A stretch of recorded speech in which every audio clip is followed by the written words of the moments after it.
you ever so much for inviting me. I'm hugely enjoying my stay here. I want to apologize for my lack of Spanish, but also to compliment your translators who have made everything wonderfully clear to me so far. A brief word for John Orcutt. Is he gone?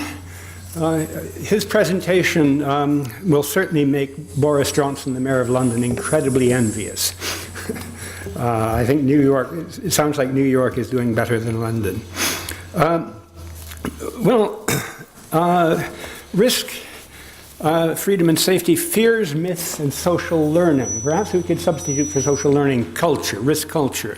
I sense I'm in the presence of a lot of people who would like to promote a safe cycling culture. Now, I've been pursuing the subject of risk for many decades now, and a few years back I got invited to give a lecture in Amsterdam comparing Dutch and English attitudes to risk. And headphones. Oh. How's that? Yeah. And then that far enough away? Dutch and English attitudes to risk. And I began by complimenting my Dutch audience on their vastly superior cycling safety record to that in England. And I said, despite the fact that in Amsterdam, after dark, half the bicycles don't have any lights on them. And I said, I've been in Amsterdam now for 2 days, and I can count on the fingers of this hand the number of helmets I've seen. And some man in the audience interrupted and said, you were standing in the wrong place. And I looked puzzled, and he said, tomorrow morning I will take you, I will stand you on the corner, and I will show you this well-disciplined file of young children on bicycles with an adult at the head and an adult at the end and they're all wearing helmets and all wearing high visibility jackets, and they are cycling to the English school. So that really lodged in my mind, and after that, Amsterdam has become my favorite city. So this is what cycling for children in Britain should look like today. They're all adequately dressed to work on construction sites. I want to use this quotation from my new favorite philosopher, Michael Sandel of Harvard, who said, change has to take root in people's minds before it can be legislated. I tried it on Google Translate, and it came out that way. I hope that sounds roughly the same as your translator tells you. Well, what I think it means is that if minds do not change, if cultures do not change, laws are unlikely to be effective. And here's an interesting recent example. Not so long ago in London, there was this headline: the government is planning to crack down on texting while driving. Will this crackdown be successful? Well, in the United States, there have been, I think it was in 2011, 4 interesting natural experiments. 4 states passed laws banning texting while driving: California, Minnesota, Washington, and Louisiana. And they were surrounded by control states, which had not passed laws. So you could compare the performance of the control states with the state that passed laws. And the conclusion of this study by the Highway Loss Data Institute, they have the largest database of car crashes in the whole world. Texting bans don't reduce crashes. Effects are slight crash increases. And this is what it looked like in California. So before the law, find a button, any button. Before the law, the control states and California, the top one, were sort of in sync, and then they passed a law, and California went up, and the control states remained level. And that puzzled the people doing the study because it was entirely unanticipated. And they went around doing lots of interviews, asking friends and relatives, how could this be? And the plausible hypothesis that they came up with, plausible to me, is that before the law, people texting did it on the driving wheel, where they could see where they were going, sort of. And after the law came in, they started doing it down here in their laps. And so a law that was intended to discourage distracted driving actually increased it. So the minds had not changed, and the law turned out to be counterproductive. So I'm interested in how we get from this cycling culture to that in my favorite city. And even younger people in the Netherlands travel by bike. I took that on that visit to Amsterdam, and you can get even more people on a bike. And of course, no helmets. And the fellow who sent me this picture claims he had a friend who brought his newborn baby home in that thing on the back of the bike. So a totally different cycling culture. Well, I want to look at a little bit of road accident history in Britain to provide some context. Road accident deaths per billion vehicle kilometers in the 62-year period from 1950 to 2012, an enormous 96% decrease. A fantastic road safety achievement. Now, there are a lot of people clamoring to claim credit for that. The work of the engineers. Cars are safer to have crashes in, they have better brakes, better controls. Highways are safer, and so on. Or is it the work of the legislators? We have speed limits, drink drive laws, helmet laws, seatbelt laws, and all of that. Is that the explanation? Or, I'm putting my money on this one, change taking root in people's minds. Why do I opt for that one? Well, I lived for 2 years in Nigeria, where the driving is truly frightening. And that's the Lagos-Ibadan Expressway, dual-lane motorway that looks fairly modern, and it gets frequently called the most dangerous road in Nigeria. It has a pedestrian problem that European motorways don't have. But it has huge numbers of crashes, after which the road looks like that. But if you Google Lagos-Ibadan Expressway, you get pages and pages and pages of carnage. It's extraordinary. And they are achieving this on the highest standard road in the country, and they're achieving it with modern imported cars with 100 years of safety technology built into them.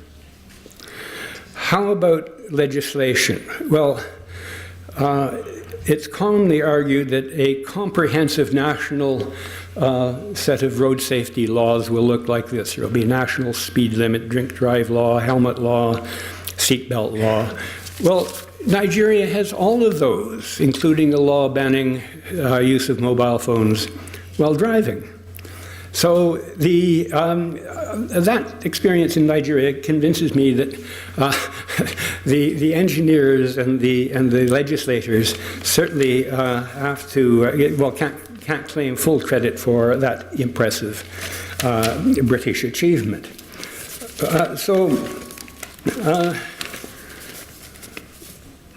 What might it be? Well, if you log the vertical axis on that last diagram, you see you have a pretty convincing straight line with a pretty convincing correlation coefficient. And the slope of that line tells you that over the whole of that period, the death rate on the road declined by just over 5% per year. And I've highlighted the two areas of legislative intervention, which were commonly credited with most of the achievement, and they don't register on that graph as any sort of downward step. And in particular, the seatbelt law and the evidential breath testing law were introduced in the same year, and it's virtually impossible to see any effect at all. The largest departure was in the early 90s, in a time of economic depression, when there were no significant changes in road safety legislation. Now, the fact that that line is going down for the whole of that period does not mean that road deaths were going down. If you look at simple deaths, not deaths per vehicle mile, up until the early 70s, they were climbing because traffic was increasing faster than deaths were going down. That was a period of very rapid traffic growth in the UK. Well, what does all this sort of, if you isolate cycling statistics, here you have cycling statistics over that same period. And a nice downward slope, and again you can log the vertical axis and you get a pretty nice straight line. And they were declining at over 3% per year over the whole of that period. But this is fatalities, not fatalities per mile cycled. And if you look at that, you have a huge drop in kilometers cycled, so that the rate of the death rate per kilometer looks like that. Up until the early 70s, it was climbing steeply because the rate at which fatalities were going down was less than the rate at which cycle kilometers were going down. So the rate per kilometer rocketed up, and then from the early 70s it started this decline. And if you put the two graphs, compress them a bit and put them on top of each other, it looks like that. So you see that the decrease in kilometers cycled and the increase in fatalities. And that fits fairly nicely with, there are various versions of this graph in circulation under the heading Safety in Numbers. And essentially what we have here is the lowest cycling rate with the highest fatality rate per kilometer cycled. And then it comes down, down, down, and the safest per kilometer cycled are Denmark and the Netherlands. And they have by far the highest numbers of kilometers cycled. And here, I might say a bit more about this if there's time. The United States has the highest rate of helmet wearing, and that's 38%. In the Netherlands, it's 1 in 1,000. And achieving this impressively low fatality rate. Well, moving back to London, and London's attempts to promote cycling. There's Boris, the Mayor of London, and he's, in this picture, he's launching, opening the Dutch-style extension of Cycle Superhighway 2. In London and throughout the UK, we routinely genuflect to the Netherlands whenever we're talking about what might be done to assist cycling, and I do it as well. And the Mayor has some wonderful proposals that I approve of.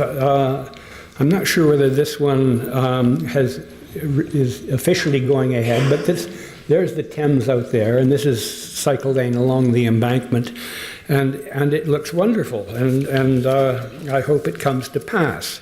The other thing the Mayor has done, well, there he is with the Barclays bikes. In London, people refer to them as Boris bikes, which makes Ken Livingstone, the previous mayor, very cross because it was his idea in the first place.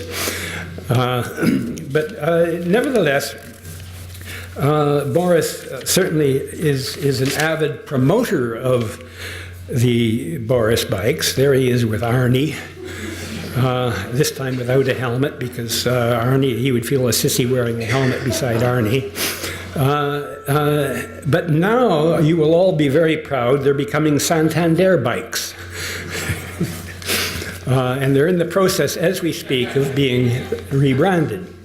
Okay, well, I used to live in North London for many decades, but for the last 5 years I've lived in central London, and from my front door looking down I can see this, this collection of Boris Barclay's Santander bikes. And that's before a lot of people use them to go to work, and that's, whoops.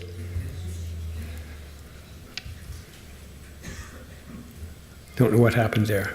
Anyway, okay. And also, between where I live now and my university, there is a cycle path. And I want to briefly explain to you why I'm afraid to use it. Firstly, let's go back 25 years. I lived in North London for about 35 years, and for most of those years, I cycled 12 kilometers into work every day. This was part of my daily journey. And in London, well, throughout the UK, following the huge growth in traffic since the war up until the early 70s, there was this tremendous increase in road building, and London had very ambitious plans for a London motorway system with ring roads and radials, and this is one kilometer stretch of the London motorway plan that actually got built before the idea was abandoned. And it was on my morning route to work. And I want to call your attention to the fact that I've chopped off my handlebars so I can get through this is routinely stationary traffic, which was holding me up. So I chopped off my handlebars so I could get through there more quickly. Now, here is a Boris bike, and the handlebars are very wide. And the cycle lane, that's two handlebars width. And you shouldn't get too close to the curb either, because there's 13 centimeters clearance between my toe and the road, and the curbs are frequently higher than that. So if you get too close to the curb, you get pitched off, and if you touch handlebars with somebody coming the other way, you get knocked off. And I'm afraid to say, at my age, I wobble. And so I don't use that cycle lane. Now I think I can make this work. Let's see how do I launch it? Oh, okay. Well, the traffic light changes and the peloton comes at you. They're almost all wearing helmets, and they're traveling faster than I pedal these days.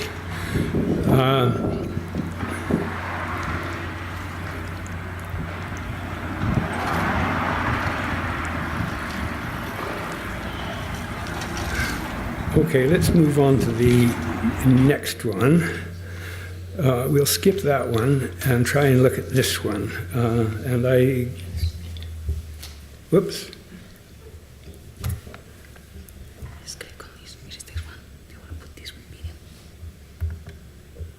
Is it this one? Yes, I think so. Okay. Oh no, well, we're seeing we're going to see one extra video. This is the peloton going around this narrow bend in the road. Oh, there it is. This guy, baby on board. and so, for that set of reasons, I tried to avoid that cycle lane. Now, what this illustrates, there's been some discussion about whether to promote cycling, you should have segregated cycle lanes, or integration, civilize all the traffic and let cyclists mingle with it safely. Well, I think the Dutch managed to do both. This particular road, which has had this small, narrow cycle lane carved out of it, was never built for cars. In the 70s, roads like that in London were devoted more and more to easing the flow of traffic. Some were made one way so it could go faster. And so the demands for accommodating increasing car ownership pushed the cyclist out of the way. And this is an honorable attempt to regain some of the space, but not enough. And so I think certainly I would applaud the Boris superhighways.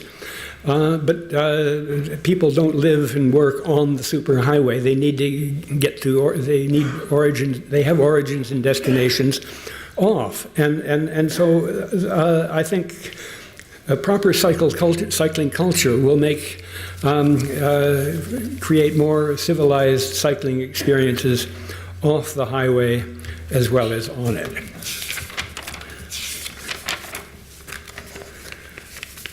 So my ambition, reverting to my favorite city, is to have a country safe for old men. Notice he's got his walking stick on the back of his bicycle.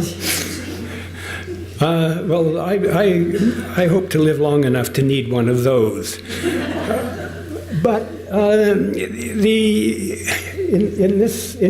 the Netherlands, people like that can cycle, and cycling is easy on the knees.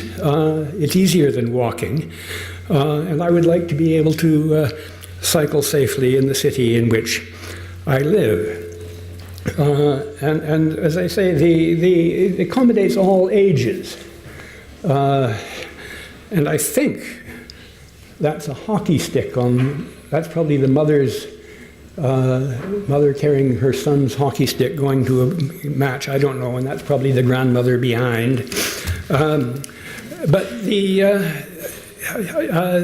certainly the Dutch have excellent segregated facilities, but they succeed in mingling with the ordinary traffic quite successfully as well, sometimes doing extreme things like that, or like that. And still they have this wonderful accident record.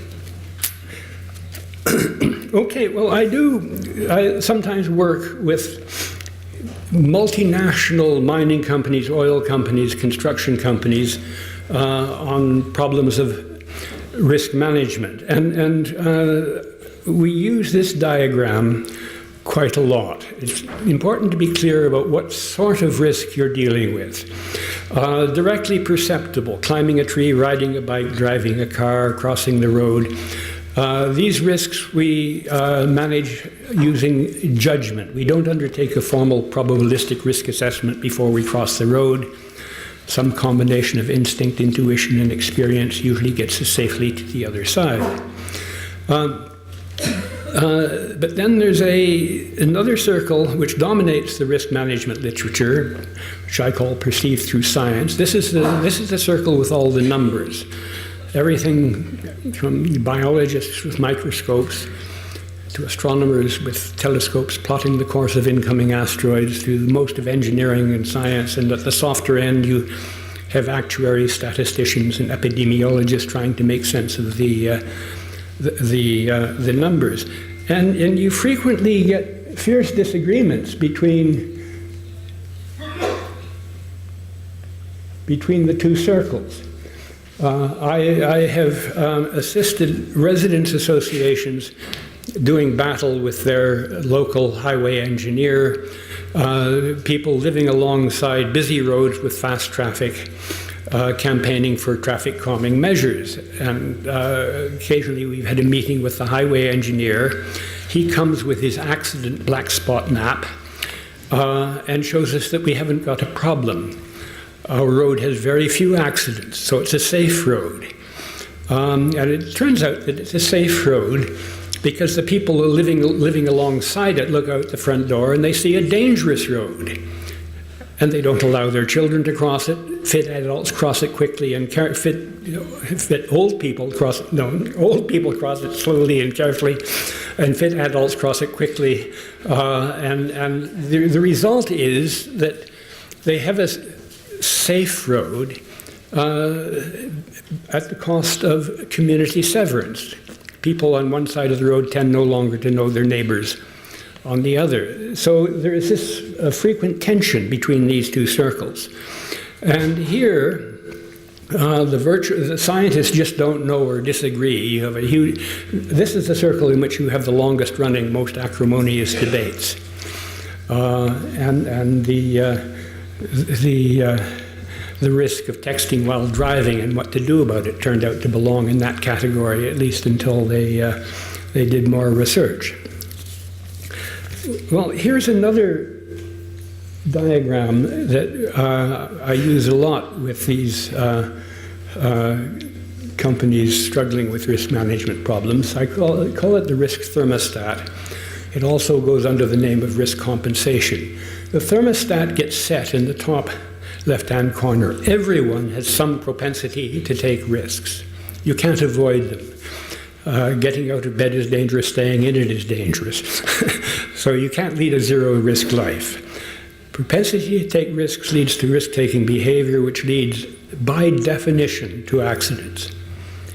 Having accidents, surviving them, learning from them, seeing them on television, being warned by mother is how we acquire our perception of what is safe or dangerous.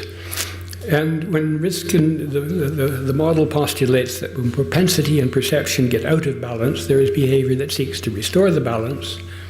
And why do we take risks? There are rewards.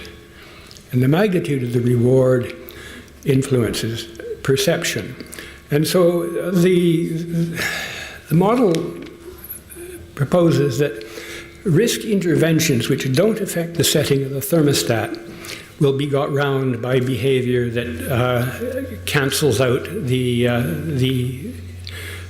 safety intervention. When ABS brakes came along, superior brakes should be safer cars, but the accident experience didn't support that. They weren't having fewer accidents, they were having different accidents. Accidents consistent with being high-performance cars, which is to some extent what they had become. But my favorite application of this addresses the seatbelt myth.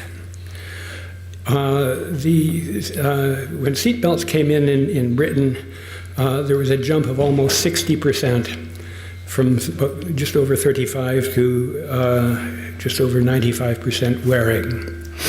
And there is no doubt that if you're in an accident, your chances of emerging unscathed are greatly improved by wearing a belt. But this is before the English law came in. On a visit to Sweden in 1980, I spent 6 months at the University of Lund and discovered that at Lund there was the academic road safety researcher who had led the campaign for a seatbelt law in Sweden. And this is what happened in Sweden, or what didn't happen in Sweden. And since I was at Lund and he was at Lund, I took this graph along and I knocked on his door and I put it on his desk and I asked him to explain it to me. And the action was instantaneous anger. He banged his desk and he said, "Your data are shit." Not characteristic of most of the Swedes I know, but in any event, he calmed down, and he, being a researcher in that area, he had all the volumes of statistics on his shelves, and he got them down, and he had to agree that those were indeed the official statistics. So this is when I really got impressed by the power of certain myths. If you campaign for a measure in the belief that it's saving lives and you achieve your objective, it's terribly easy to be oblivious to the aftermath. Well, what happened in the UK? Well, sorry, before I looked at the UK, before the law was passed, prompted by my Swedish experience, I wrote this paper for the American Society of Automotive Engineers. And I looked at all the 13 countries that had passed seatbelt laws in the 1970s. There were each bar represents another country passing a seatbelt law, and collectively they experienced a large decrease in road accident fatalities. But the no-law countries, which included the United States, there were 4 of them, they had more cars than the law group of countries, and they experienced a greater decrease. So I looked at each country individually. That's Denmark. They had a big drop, and then they passed their law and it went up.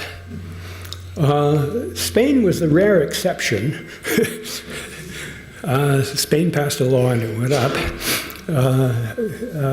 But the 1973, the peak year, was the energy crisis year, and the whole world was experiencing propaganda for the benefits of light-footed driving, or short of the energy to do any driving at all. So throughout the world, there were these significant decreases in road accidents. Anyway, my paper got a gratifying number of column inches in Hansard, which is the record of parliamentary debates. But the law passed, and things moved on, and I got over my hurt feelings. But anyway, on 2008, the 25th anniversary of the seatbelt law,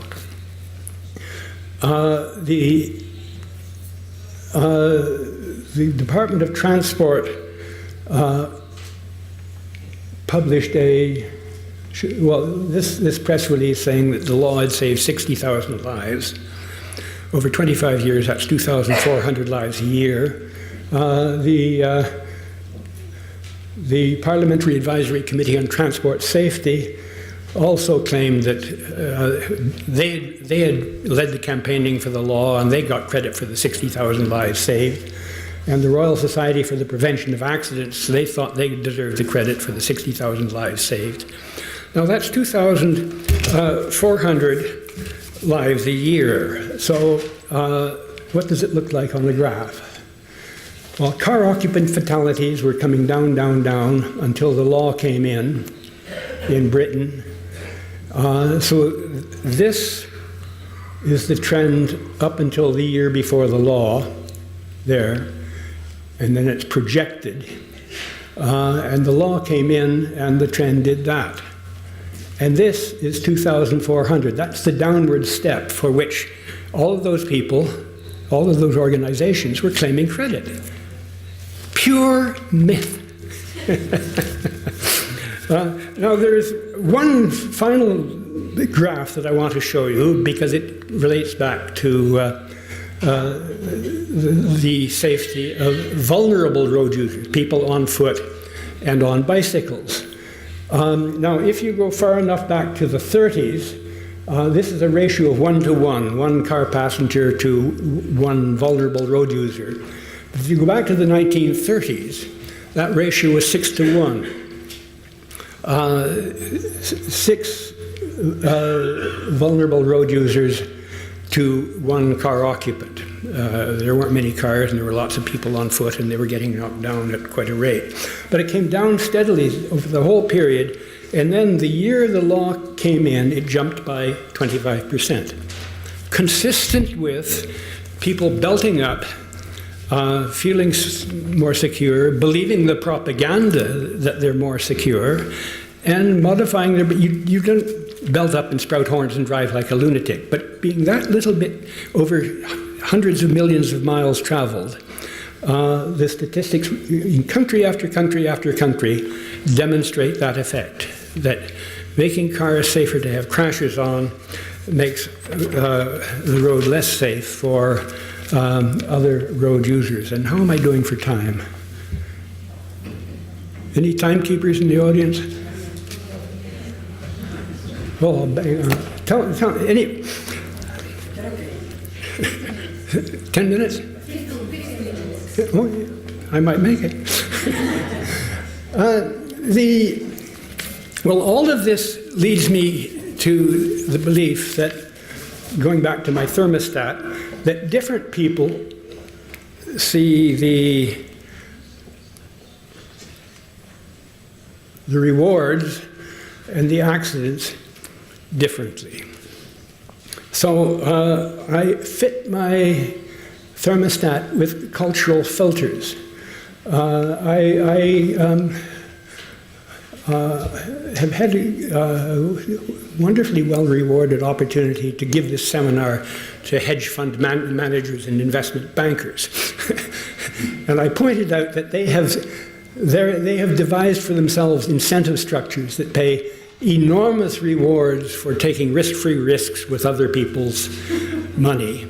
And if they have an accident, nothing much happens. At worst, they might have to go down the road and find another job. So they see risks very differently from other people. Well, this is the cartoon version of a typology that I have borrowed from cultural anthropologists, which I find extremely useful. In any debate about risk, you're likely to find these participants. You don't usually find a pure version of each of these cartoon types. We all have some of them in our makeup, but the proportions can vary. Down here, I can't get used to this thing. Down here, the egalitarian, you could substitute in many debates environmentalist, people interested in consumer protection, Friends of the Earth, Greenpeace. Certainly, probably most of this audience are down here campaigning for improved conditions for cyclists, both for the cyclist safety and the preservation of the environment. Here you have a much more cheerful character, the individualist. This is the entrepreneur, the risk taker. The egalitarians tend to be bottom loopers in my risk thermostat model. They're more concerned about the adverse consequences of behavior, and these people are in pursuit of rewards.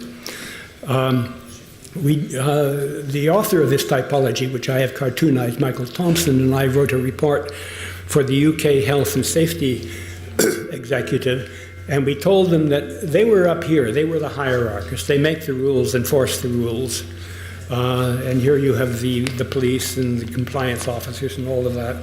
And we said, for the foreseeable future, you're going to be shot at by these people, you're not doing enough to protect us, and these people who say you're over-regulating and suffocating enterprise. That prediction seems to be bearing out. And these people, their risk management strategy is to duck if they see something about to hit them and carry on buying lottery tickets. Well, in my work with some of these multinational companies who work all over the world, I met a lot of them on a trip to Australia. They work in Australia and in Papua New Guinea and around Africa and Bangladesh and so on. For them, I looked at this ranking. Along the bottom, you have the UN's Inequality-Adjusted Human Development Index, devised by Nobel Prize-winning economist Amartya Sen. The Human Development Index has three components: health, measured by longevity, education, and income. And health, income, and education.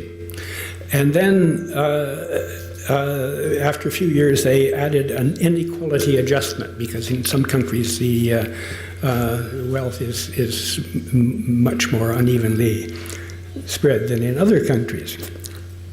And so with the WHO's world collection of accident statistics, on the vertical axis we have the log per 100,000 vehicles, the fatalities per 100,000 vehicles. It's a log scale, so it hugely compresses things at the top, but here's Norway virtuously at the bottom. Highest development score, lowest road accident fatality rate. And up here, the Central African Republic, 3,000 times higher rate of fatalities than Norway. So you get companies operating in these diverse risk cultures, having fascinating problems to deal with. Here's an example in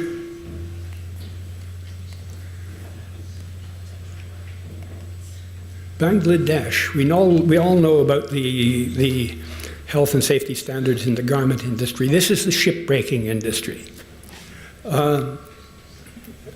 Just back up. There is Bangladesh way up there, about 1,000 times greater than Norway.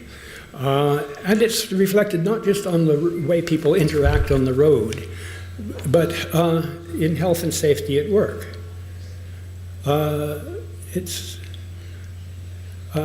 So in Bangladesh, reverting to my typology, everything I read suggests that the entrepreneurs, the individualists who own the shipbuilding industry and the garment industry have a very corrupt relationship with the hierarchists who purportedly run health and safety.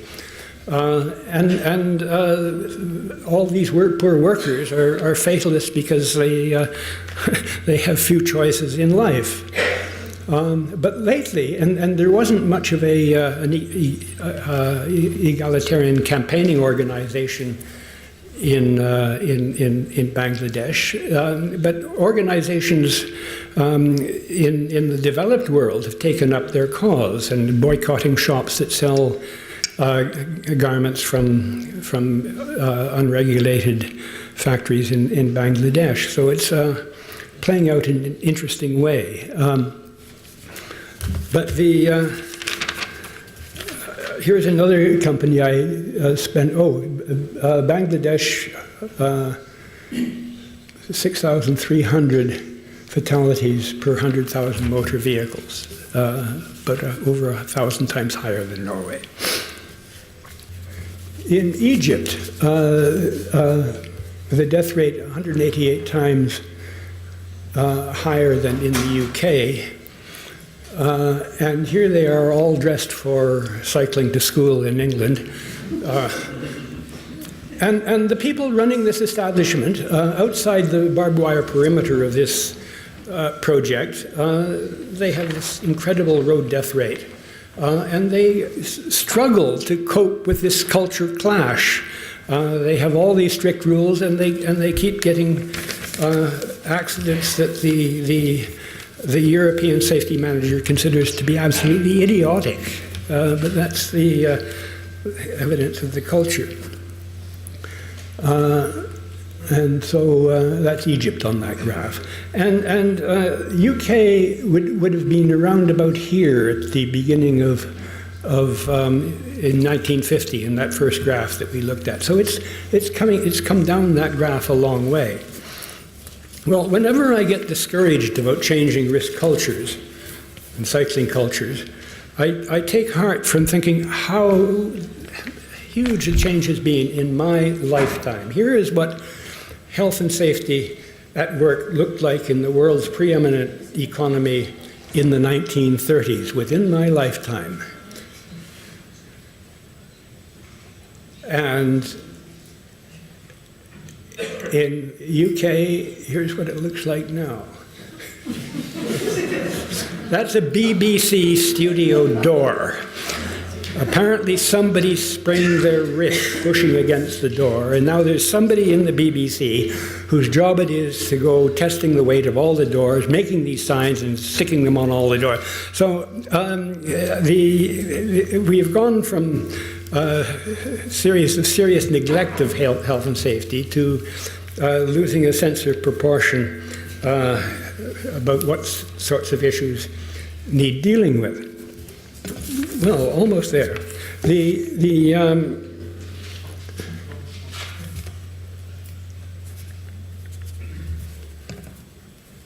Oh, yes. Mention was made of the work that Mayor Hillman and John Whiteleg and I did on children's independent mobility. This is a poster, an official government poster from the early 90s. Essentially aimed at parents, telling them how dangerous the roads were and don't let your children out anymore.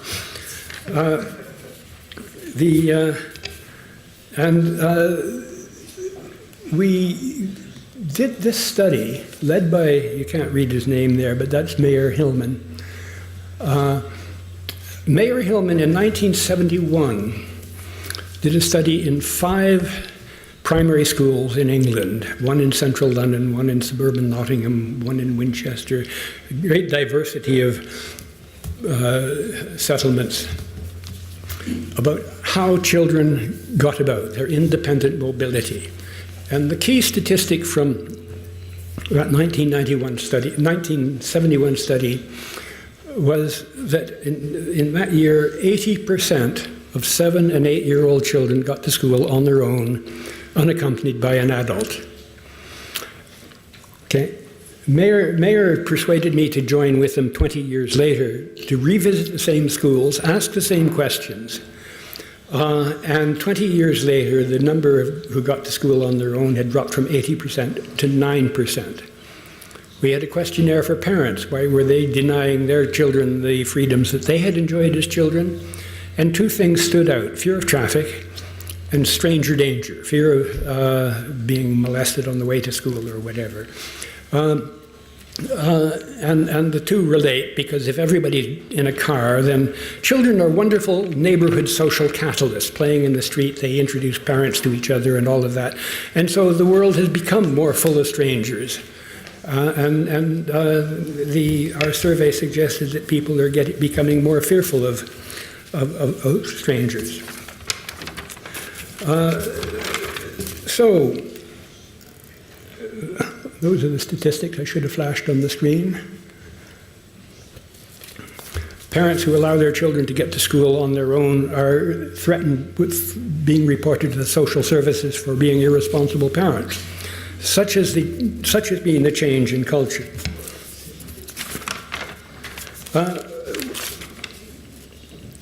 Well,